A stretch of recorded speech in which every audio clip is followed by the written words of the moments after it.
नमस्कार दोस्तों, स्वागत है आपका मेरे चैनल टीचिंग पाठशाला में। तो आज का हमारा टॉपिक है विलियम वर्ड्सवर्थ और एस.टी. कॉलरीज द्वारा 1798 में पब्लिश किया गया लिरिकल बैलेड्स। लिटरेरी हिस्ट्री में लिरिकल बैलेड को बहुत ही विशेष स्थान प्राप्त है क्योंकि अधिकांश स्कॉलर्स इसे रोमांटिक एज की बिगनिंग मानते हैं। तो चलिए बहुत अच्छे से इस टॉपिक को कवर करते हैं। तो अगर आप चैनल पर नए हैं तो चैनल को सब्सक्राइब ज़रूर कर लें और अगर आपको वीडियो अच्छी लगे तो चैनल को लाइक भी ज़रूर करें, शेयर भी करें। इससे मुझे मोटिवेशन मिलता है आपके लिए और अच्छी अच्छी वीडियोस बनाने के लिए। तो चलिए स्टार्ट करते हैं आज की क्लास। तो सबसे पहले हम समझते हैं व्हाट इज़ लिरिकल बैलेड। यह शब्द दो लिटरेरी फॉर्म से मिलकर बना है, लिरिक और बैलेड। लिरिक का अर्थ है ऐसी पोएम जिसमें पोएट अपनी पर्सनल इमोशंस और फीलिंग्स एक्सप्रेस करते हैं। लिरिक पोएट्री में इमेजिनेशन, इमोशन और सब्जेक्टिव एक्सप्रेशन होता है। दूसरी ओर बैलेड एक नैरेटिव पोएम होती है जो किसी स्टोरी को बताती है। बैलेड्स अक्सर म्यूजिक के साथ गाई भी जाती है और उनमें राइम और रिदम का विशेष महत्व होता है। ट्रेडिशनल बैलेड्स में सामान्यतः ए बी या ABCB राइम स्कीम मिलता है और उनमें सिंपल लैंग्वेज का प्रयोग किया जाता है। जब इन दोनों फॉर्म्स को कंबाइन किया जाता है तो हमें लिरिकल बैलेड मिलती है। इसका अर्थ है ऐसी पोएम जिसमें स्टोरी एलिमेंट यानी नैरेटिव फॉर्म हो और इमोशन यानी लिरिकल क्वालिटी हो, दोनों मौजूद हो। रोमांटिक पोइट्स का मानना था कि पोइट्री केवल इंटेलेक्चुअल एक्सरसाइज नहीं होनी चाहिए बल्कि उसमें ह्यूमन इमोशन और इमेजिनेशन भी होना चाहिए। इसी कारण रोमांटिक एज में लिरिकल बैलेड एक बहुत इंपॉर्टेंट पोएटिक फॉर्म बन गई। अब हम लिरिकल बैलेड्स के बारे में बात करते हैं। लिरिकल बैलेड्स एक कलेक्शन ऑफ पोएम्स है जिसे दो रोमांटिक पोएट विलियम वर्ड्सवर्थ और सैमुअल टेलर कॉलरिज ने मिलकर लिखा। यह बुक 1798 में पब्लिश हुई थी। लिटरेरी हिस्ट्री में इसे बहुत ही महत्वपूर्ण माना जाता है क्योंकि अधिकांश स्कॉलर्स इसे रोमांटिक एज की बिगनिंग मानते हैं। इससे पहले इंग्लिश लिटरेचर में न्यू क्लासिकल एज था। न्यू क्लासिकल राइटर्स जैसे Alexander Pope, John Dryden logic, reason और ऑर्डर को बहुत महत्व देते थे। उनका मानना था कि लिटरेचर को स्ट्रिक्ट रूल्स और कन्वेंशंस के अनुसार लिखा जाना चाहिए, लेकिन रोमांटिक पोइट्स इस आइडिया से सहमत नहीं थे। वर्ड्सवर्थ का मानना था कि पोइट्री में imagination, emotion, nature, common life को भी महत्व दिया जाना चाहिए। इसलिए लिरिकल बैलेड्स को नियो क्लासिकल आइडियल्स के खिलाफ एक लिटरेरी रिवोल्ट भी कहा जाता है। वर्ड्सवर्थ ने पोइट्री में लैंग्वेज ऑफ कॉमन मैन का प्रयोग किया जो उस समय एक रिवोल्यूशनरी आइडिया था। अब हम लिरिकल बैलेड के एडिशंस के बारे में समझते हैं। इस बुक के कई एडिशंस प्रकाशित हुए और हर एडिशन में कुछ नए चेंजेस किए गए। पहला एडिशन 1798 में पब्लिश हुआ, दूसरा एडिशन 1800 में आया, तीसरा एडिशन 1802 में प्रकाशित हुआ और चौथा एडिशन 1805 में आया। इन एडिशन के साथ साथ इस बुक का इम्पोर्टेंस भी बढ़ता गया। विशेष रूप से 1800 एडिशन बहुत ही महत्वपूर्ण है क्योंकि इसमें वर्ड्सवर्थ ने famous preface to lyrical ballads लिखा। यह प्रीफेस रोमांटिक पोएट्री का सबसे महत्वपूर्ण क्रिटिकल डॉक्यूमेंट माना जाता है। इस प्रीफेस में वर्ड्सवर्थ ने पोएट्री के नेचर, पर्पस और लैंग्वेज के बारे में अपने व्यूज़ प्रस्तुत किए।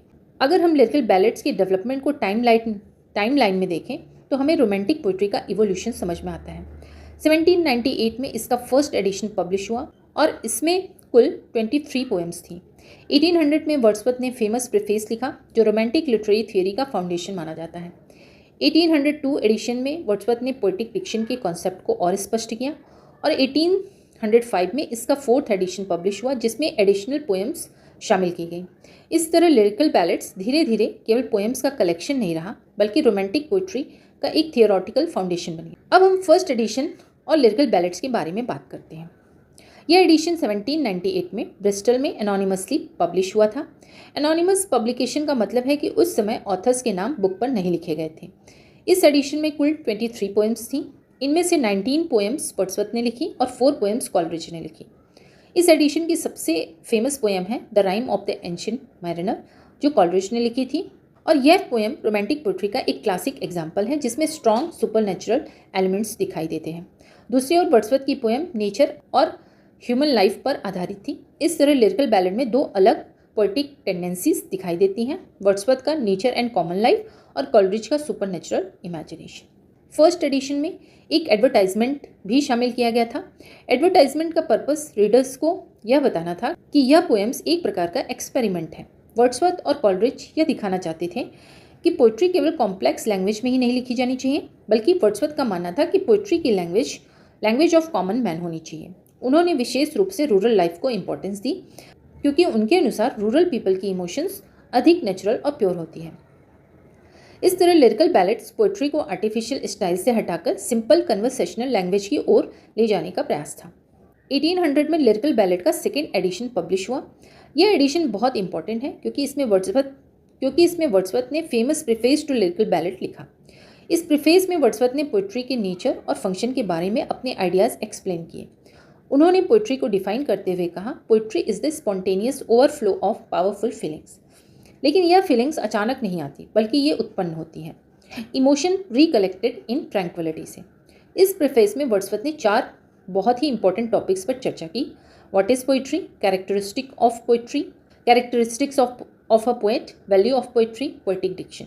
इस तरह यह प्रीफेस रोमांटिक पोइट्री का एक मैनिफेस्टो बन गया। 1802 एडिशन में वर्ड्सवर्थ ने पोएटिक डिक्शन के कॉन्सेप्ट को विस्तार से एक्सप्लेन किया। पोएटिक डिक्शन का अर्थ है पोइट्री की लैंग्वेज, वोकेबलरी और स्टाइल।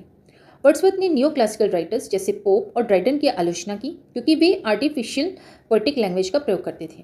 वर्ड्सवर्थ का मानना था कि पोइट्री की लैंग्वेज और प्रोज की लैंग्वेज में बहुत ज़्यादा अंतर नहीं होना चाहिए, लेकिन कॉलरिज ने इस आइडिया से पूरी तरह सहमति नहीं जताई।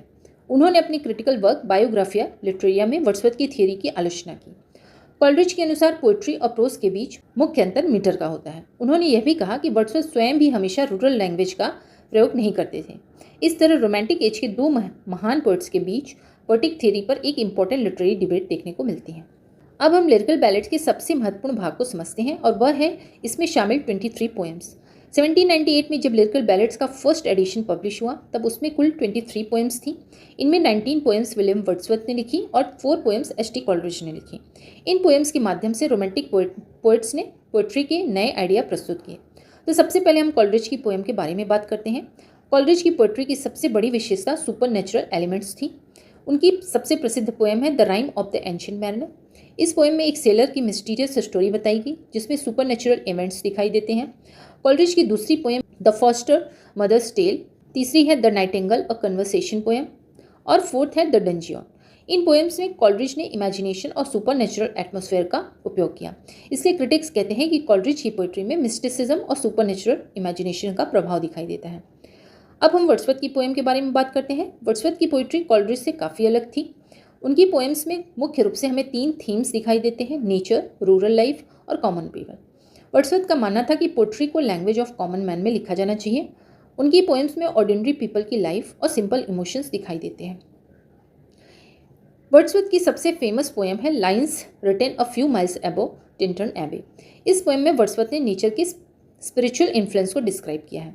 एक और फेमस पोएम है वी आर 7। इस पोएम में एक स्मॉल गर्ल डेथ को समझने की कोशिश करती है। यह पोएम चाइल्ड साइकोलॉजी को बहुत ब्यूटीफुली डिपिक्ट करती है।